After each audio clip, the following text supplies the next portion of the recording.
இந்த கூட்டம் மாநாடு என்றால் எப்படி இருக்க வேண்டும்?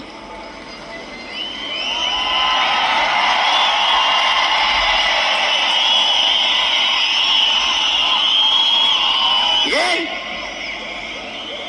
பிரபாகரன் என்ற பெருந்தலைவனின் அரசியல் புரட்சி படை சீருடை அணியாது கைவி ஏந்தாத கருத்தியல் புரட்சியாளர்கள் இந்த களத்திலே கூடியிருக்கிறார்கள்.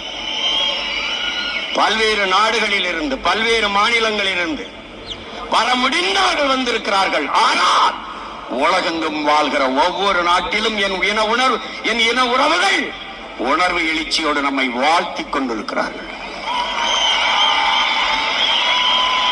உங்களுக்கு முன்னால் நிற்கிற இந்த மகன் உங்களுக்கு மட்டுமல்ல, உலகெங்கும் பரவி வாழக்கூடிய இன்னுயிர் சொந்தங்கள் ஒவ்வொருவருக்காகவும் பேசிக் கொண்டிருக்கிறேன்.